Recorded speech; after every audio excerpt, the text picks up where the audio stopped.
If you're looking to repair your bingo pinball machine, you certainly have come to the right place. My course consists of 5 hours of high quality and close-up videos covering everything about bingo pinball machines. Now in a minute I'm going to list the 10 most common problems, but first I wanted to show you a few clips from my course.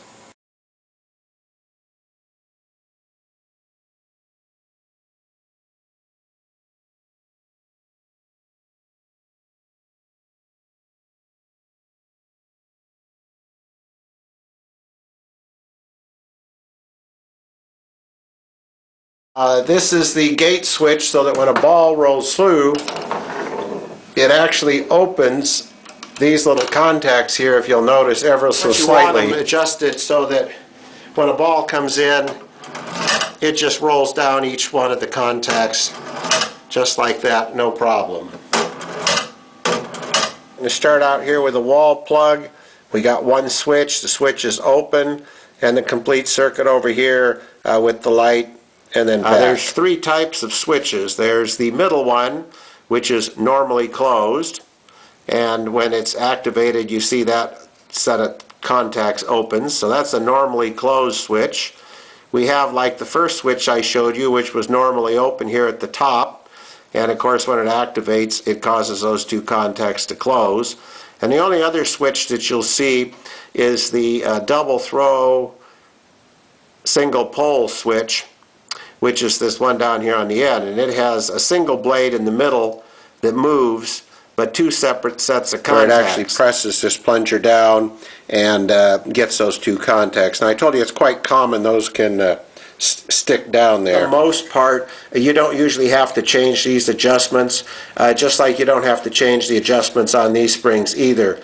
Occasionally you'll get one that when it pulls in there's just not enough spring tension to pull it back. And so you can take this spring off and cut off a couple of loops and rehook it. When you're all done, you sort of want to test it. Use the steppers, make sure that it steps up like it's supposed to.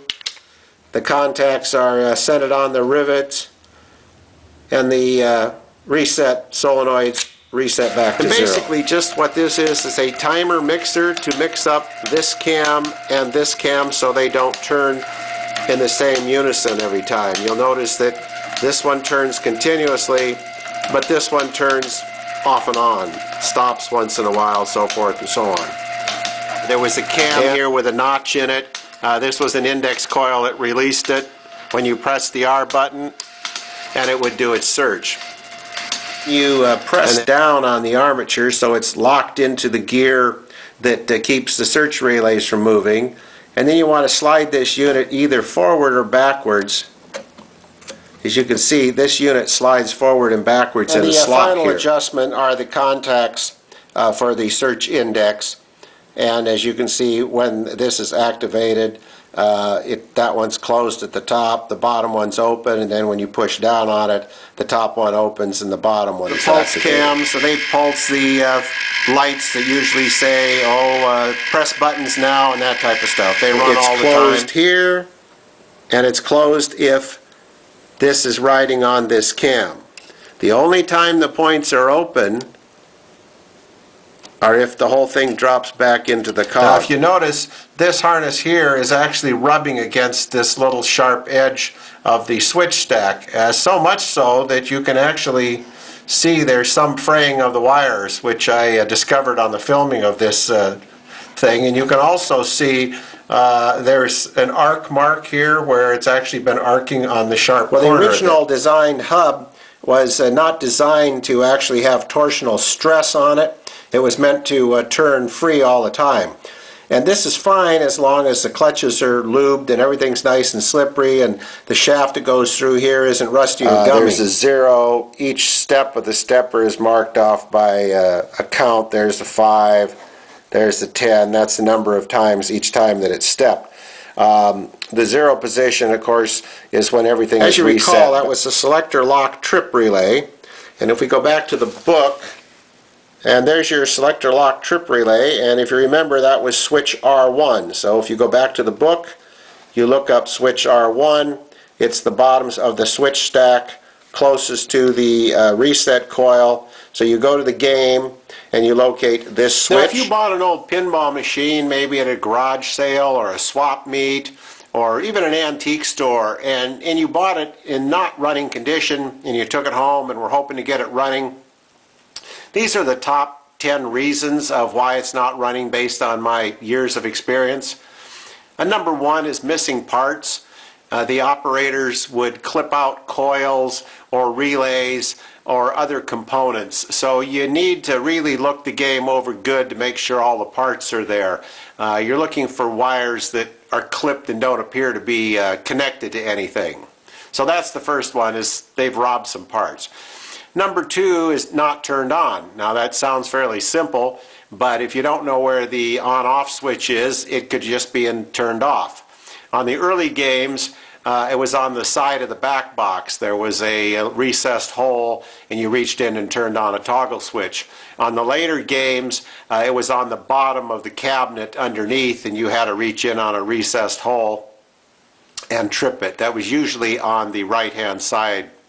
Number three is misplaced wire connector plugs. Now these are the plugs that connect the base to the head, and there are several different plugs to plug in. If you've got those mixed up or you don't have them centered at the top or the bottom, there's missed gaps, or they're not pushed all the way down, the game's not going to run. Number four, the fuse or the fuse holder. Now old fuses look good, but I've seen them where they don't appear to be blown, but they're not conducting electricity. And then also the fuse holders on these old bingos lose their ability to pinch the fuse for one reason or another. So the fuse is laying in there, but it's not pinched tight enough. Number five, defective coin switch. Maybe not defective, but there's a little fine wire that comes out of the micro switch that the nickel hits as it comes down, and that wire can get bent and they keep that switch stuck in the down position, and if they're usually stuck down, they won't reset or work right. Number six is gummy armatures on the motors. Now all the motors from the control unit, the mixer and spotting, ball lifter and shutter, all have these little armatures that are in these bronze bushings, and if they get a little gummy, the armature just doesn't start and then the motor's not going to run. So you need to shoot those bushings with some WD-40, make sure those armatures are free on all the motors. Number seven, balls not in track. The bingo has to have all 8 balls back in its track or it's not going to cycle or work right. Sometimes they're not all in there, one of them has fallen in the cabinet, or there's some obstruction on the ball return tray and they're not rolling down in place, or somebody has put flipper machine balls in there which are the wrong diameter and those aren't going to work. Number 8, stuck on tilt. If the plumb bob assembly in there is mangled and it's touching, it's going to keep the game tilting. Or the anti-slam switches, which are basically 2 pieces of metal with a weight on it attached several places on the game, and if somebody was to slug the game, the weight would cause the contacts to bounce and tilt the game. Those have a tendency to get mangled. Gummy steppers. Any of the stepper units that don't reset to 0 are going to give you trouble, especially the timer unit. The timer unit, if it's gummy and doesn't go back to 0 when the game resets, is going to throw everything off because the ball count won't be right and your game's not going to run. And number 10 is a broken switch on the start relay. Usually it's a broken switch blade that is busted off, and it's a little hard to find sometimes. You have to look. There'll just be one switch there without a mate. Or on the later games there was a fiber strip that broke. And hey, if that didn't get you up and running, click on the Buy It Now link and you can download the complete course today. Thanks a lot.